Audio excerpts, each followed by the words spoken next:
Hello everyone, this is Jyoti Gupta and welcome back to my YouTube channel. हम पढ़ क्या रहे थे? हम पढ़ रहे थे कोलबर्ग की थ्योरी को, मॉरल डेवलपमेंट की थ्योरी, और जिसमें हमने कुछ पार्ट को डिस्कस कर लिया था. अब हमें स्टेजेस को डिस्कस करना था. पार्ट्स हमने कुछ डिस्कस कर लिए थे, हमने कुछ पॉइंट्स डिस्कस कर लिए थे पहले ही, और अब हमें स्टेजेस को डिस्कस करना है.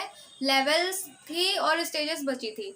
मैंने स्टोरी बताई थी, क्वेश्चंस बताए थे, कोलबर्ग का एक्सपेरिमेंट बताया था. तो कंफ्यूजन हो जाती है इसमें कि इसमें कितने लेवल है, कितने स्टेजेस हैं. इसमें हमेशा लोगों को कंफ्यूजन रहती है, स्टूडेंट्स को हमेशा कंफ्यूजन रहती है. तो आज वो कंफ्यूजन एकदम ख़त्म ही कर देनी है बिल्कुल से. तो स्टार्ट करते हैं. सबसे पहले इसका हम समझ लेते हैं कि कितने लेवल्स इसमें होते हैं और कितनी स्टेजेस होती है, ताकि ये कंफ्यूजन ना रहे. ठीक है. तो जो इस थ्योरी में जो लेवल है वो 3 है, 3 लेवल है, और जो स्टेजेस हैं वो 6 हैं. कैसे? अब इसको हम ऐसे फर्स्ट लेवल जो है एक मिनट, हाँ, लेवल 1 पे आते हैं. लेवल 1 किसका क्या है? Pre conventional. प्री कॉन्वेंशनल यानी कि इसको हिंदी में कहेंगे पूर्व पारंपरिक. अब पारंपरिक क्या होता है? पारंपरिक का मतलब होता है कि जो हमारे समाज में ट्रेडिशंस चलते आ रहे हैं, जो परंपराएं चलती आ रही हैं. और पूर्व पारंपरिक का मतलब हुआ कि जब बच्चे को इन ट्रेडिशंस के बारे में, इन परंपराओं के बारे में कोई नॉलेज नहीं है, जब बच्चे को इन ट्रेडिशंस के बारे में, इन परंपराओं के बारे में कोई नॉलेज नहीं है, तब उसकी मॉरलिटी क्या होगी. इसमें 2 स्टेजेस बताई गई हैं, और इनकी जो 2 स्टेजेस इसमें आ रही हैं वो ये है. फर्स्ट है punishment, obedience and punishment orientation. Punishment पहले नहीं आएगा, सॉरी.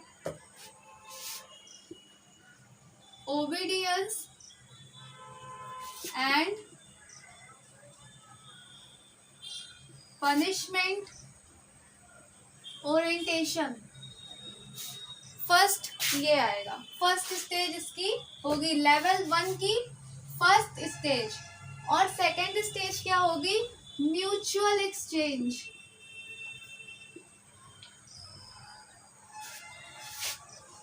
या इंडिविजुअल एक्सचेंज भी कहते हैं इस स्टेज को.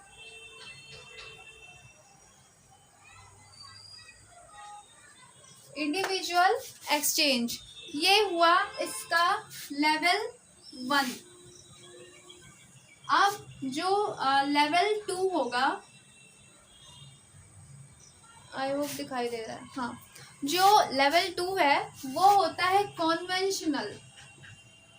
कॉन्वेंशनल लेवल होता है. कॉन्वेंशनल का मतलब यहाँ पे परंपराओं को, ट्रेडिशंस को बहुत ज़्यादा इम्पोर्टेंस दी जाएगी कि हाँ, यहाँ पे जो सोसाइटी में परंपराएं चली आ रही, ट्रेडिशन चलते आ रहे हैं, जो रूल्स चलते आ रहे हैं, उनको फॉलो करना बहुत ज़रूरी है, उनको फॉलो करना इम्पोर्टेंट है. तो कॉन्वेंशनल में जो 2 स्टेज है वो है social law and order maintaining, या सोशल लॉ एंड ऑर्डर तो 4th में आ जाएगा. जो ये फर्स्ट स्टेज हुई, ये सेकंड स्टेज हुई, ये थर्ड स्टेज हुई. थर्ड स्टेज हुई इंटरपर्सनल रिलेशनशिप.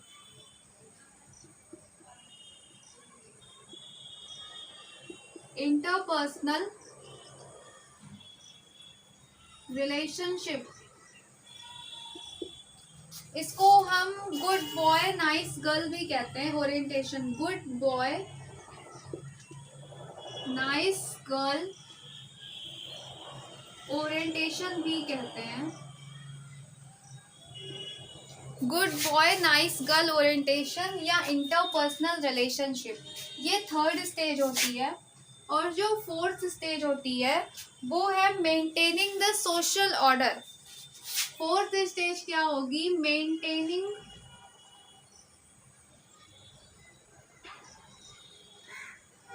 द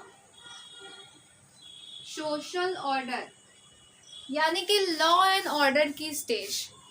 ये third stage, fourth stage, level 1, level 2, ये चारों स्टेजेस हुई। अब जो लास्ट स्टेज आएगी, यहाँ नीचे लिख दूंगी, दिखाई देगा, हाँ, लास्ट जो लेवल 3 आएगा वो होगा पोस्ट कन्वेंशनल। पोस्ट कन्वेंशनल, और इसमें जो 2 स्टेज आएगी वो होगी social contract and individual rights. जो 5th नंबर की स्टेज आएगी, social contract and individual right, ये हमारी 5th स्टेज होगी। Social contract and individual right. और जो 6th स्टेज होगी वो होगी universal ethical principle. Universal ethical principle, इसको हम अलग अलग भी डिस्कस करेंगे, जैसे कि अलग अलग डिस्कस करेंगे। अभी सिंपली हम इसको 3 लेवल और 6 स्टेजेस में डिस्कस करते हैं। लेवल 1 क्या है? Obedience and punishment orientation. Level 1 है प्री कॉन्वेंशनल। स्टेज 1 है obedience and punishment orientation. Stage 2 है mutual exchange and individual exchange, या इंडिविजुअल एक्सचेंज भी कहते हैं। उसके बाद लेवल 2 है कॉन्वेंशनल, जिसमें है interpersonal relationship, good boy and nice girl orientation भी कहते हैं। और 4th स्टेज है maintaining the social order. Level 3 है पोस्ट कॉन्वेंशनल, और इसकी जो 5th स्टेज है वो है social contract and individual right. And जो 6th स्टेज है वो है यूनिवर्सल एथिकल प्रिंसिपल। तो ये पूरा आपको ये चार्ट याद रखना है, इसमें कोई कंफ्यूजन नहीं होनी चाहिए। 3 लेवल है, 6 स्टेज है। अब इसको हम अलग अलग एक एक करके डिस्कस करेंगे, एक एक स्टेज को, कि एक एक स्टेज है क्या इन स्टेजेस में। तो जो लेवल 1 की स्टेज है वो मैंने पहले ही बताया कि जब बच्चे को जो समाज के ट्रेडिशंस हैं, जो परंपराएं हैं, उसके बारे में कोई ज्ञान नहीं है, कोई नॉलेज नहीं है, वो स्टेज है। ओबीडियंस एंड पनिशमेंट ओरिएंटेशन, यानी कि दंड, आज्ञा एवं दंड मानसिकता कह सकते हैं। आज्ञा एवं दंड मानसिकता, यानी कि बच्चा जो है वो रूल्स को फॉलो इसलिए करेगा ताकि डांट ना पड़े उसको, या पनिशमेंट ना दी जाए उसको। यहाँ पे बच्चा जो है वो रूल्स फॉलो करेगा।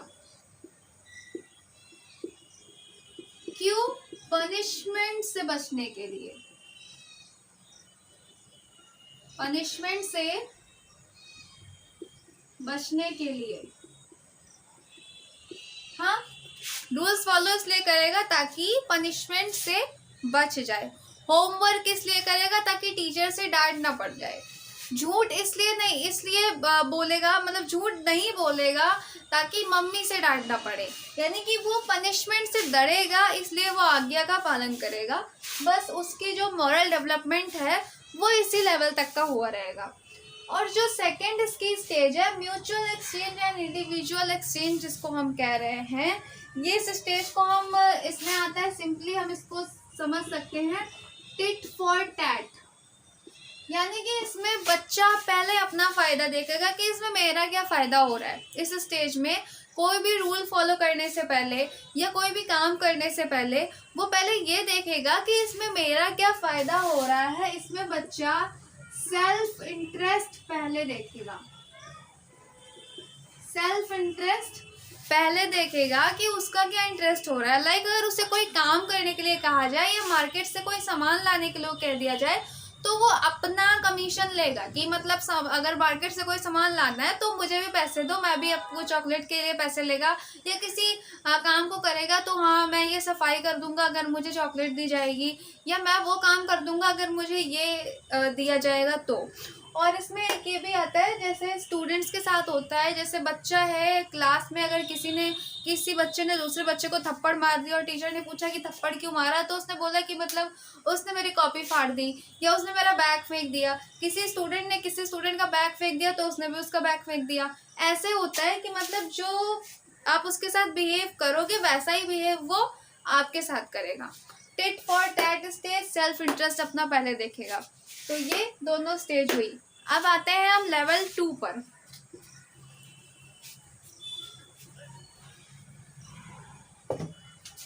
लेवल 2, ये जो लेवल होता है कॉन्वेंशनल लेवल होता है, यानी कि पारंपरिक। और इस लेवल में ही हम फंसे रहते हैं हमेशा, यानी कि पारंपरिक यानी कि जो समाज में जो चलता चला आ रहा है उसी को हमें फॉलो करना है। सबसे बड़ा रोग क्या कहेंगे लोग, जो समाज में चलता चला आ रहा है उसी को हमें फॉलो करना है, उसी चीज को फॉलो करना है। यानी कि अगर जो रूल्स आर रूल्स, यानी कि ये जो लेवल है इसमें क्या है कि रूल्स आर रूल्स, समाज में जो ट्रेडिशन है, जो परंपराएं हैं जो चलती चली आ रही हैं उनको ही फॉलो करना है, उनमें बदलाव नहीं किया जा सकता है। तो इसमें जो आएगा फर्स्ट स्टेज, थर्ड स्टेज, इसको नहीं, 2 स्टेज हमने पहले पढ़ी, हाँ थर्ड स्टेज आएगा इंटरपर्सनल रिलेशनशिप। इंटरपर्सनल रिलेशनशिप या इसको good boy and nice girl orientation भी कहते हैं। Good boy nice girl orientation भी कहते हैं, यानी कि यहाँ पे बच्चा तारीफ पाने के लिए, या उसने कोई अच्छा काम किया तो मम्मी ने उसे कहा कि शाबाश, बहुत अच्छे, वेरी गुड, तो बस तारीफ पाने के लिए हम रूल्स को फॉलो करेंगे। उसका मॉरल डेवलपमेंट बस इतना हुआ होगा, यानी कि जो उसकी मॉरलिटी होगी वो इतनी होगी कि वो तारीफ पाने के लिए हर काम करेगा। वो A+ लेके आएगा तो मम्मी उसको शाबाशी देंगी, टीचर कहेंगी वेरी गुड। वो क्वेश्चन का आंसर क्लास में करेगा, सारे बच्चों ने क्लैप कर दिया तो उसे खुशी मिल गई, बस गुड बॉय नाइस गर्ल, यानी कि उसे शाबाशी पानी, उसे तारीफ पानी, उसे कॉम्प्लीमेंट पाना है और कुछ नहीं, बस इसलिए वो हर रूल्स को फॉलो करता रहेगा। अब जो 4th स्टेज आती है वो है maintaining law and order, maintaining social order,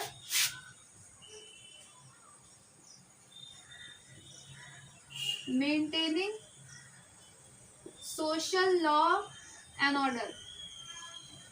ये जो स्टेज है इसको हम सिंपली समझ सकते हैं, रूल्स आर रूल्स।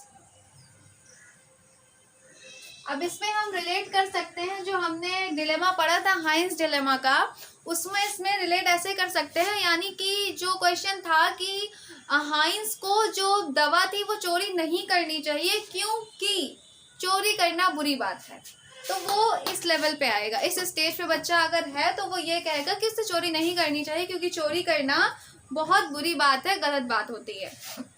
यानी कि रूल्स आर रूल्स, जो ट्रेडिशन बना दिए गए हैं उसमें रूल्स जो है उसमें बदलाव नहीं होना चाहिए। यानी कि जैसे ट्रैफिक रूल्स हैं तो उनको फॉलो करना चाहिए। डिसिप्लिन में रहना, स्कूल में डिसिप्लिन में रहना, जैसे जो स्टूडेंट्स होते हैं जो हमेशा डिसिप्लिन में रहते हैं, लाइक हाँ इस ड्रेसअप में आना है, स्टूडेंट टीचर के एकदम प्यारे स्टूडेंट्स होते हैं, डिसिप्लिन में रहते हैं, हर बात को मानते हैं, वो ये लेवल होता है।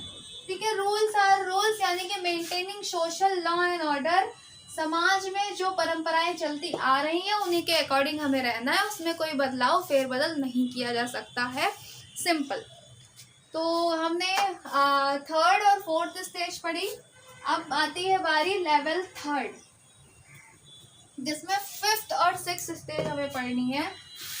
लेवल 3rd जो कि होता है पोस्ट कॉन्वेंशनल, यानी कि परंपराओं से बाहर, परंपराओं के बाद। इसमें थोड़ा अलग से हो जाता है, इसमें जो बच्चे होते हैं उनका मॉरल डेवलपमेंट थोड़ा ज़्यादा अच्छा हुआ होता है, यानी कि जो उनकी कॉग्निटिव मैच्योरिटी होती है वो थोड़ी बढ़ जाती है, कॉग्निटिव मैच्योरिटी उनकी अच्छी रहती है। लेवल 3 यानी कि पोस्ट कॉन्वेंशनल, और इसमें जो स्टेज आएगी 5th और 6th, 5th स्टेज और 6th स्टेज। 5th स्टेज होगी social contract and individual right. 5th stage होगी social contract and individual right,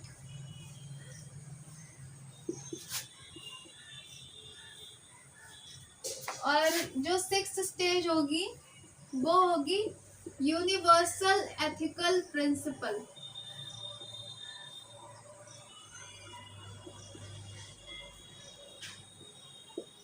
ये सबसे हाईएस्ट लेवल होता है समाज के, यानी कि आज हमारी सोसाइटी के 1-2% लोग ही इस तक पहुंच पाते हैं। सबसे हाईएस्ट लेवल होता है।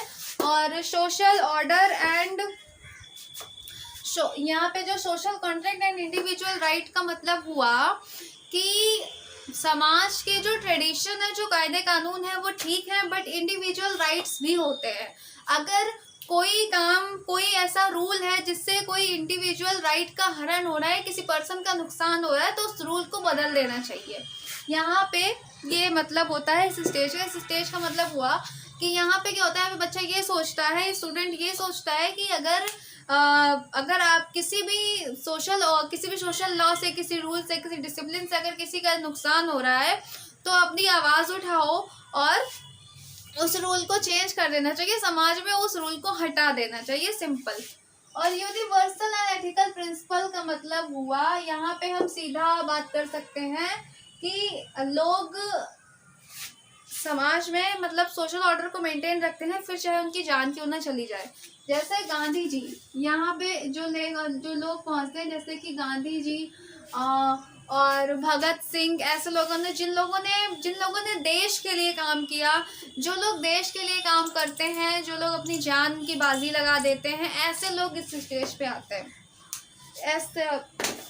एज सच इस स्टेजेस में इतना कुछ डिफाइन करने के लिए है नहीं, क्योंकि जो इनके स्टेजेस के नाम हैं उनमें ही हमें सब कुछ समझ में आ जाता है। बट फिर भी मैंने इसको एक्सप्लेन करने की कोशिश की। आई होप ये स्टेजेस आपको समझ में आई होंगी।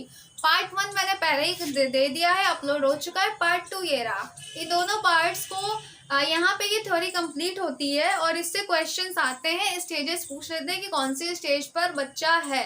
अगर बच्चा ये क्वेश्चन ऐसे आता है कि अगर बच्चा ये डिसीजन ले रहा है तो कोलबर्ग की थ्योरी के अकॉर्डिंग बच्चा किस स्टेज पर है, सिंपली। एंड यही पे ये थ्योरी कंप्लीट होती है। Thank you so much. Do like, subscribe and share. Thank you.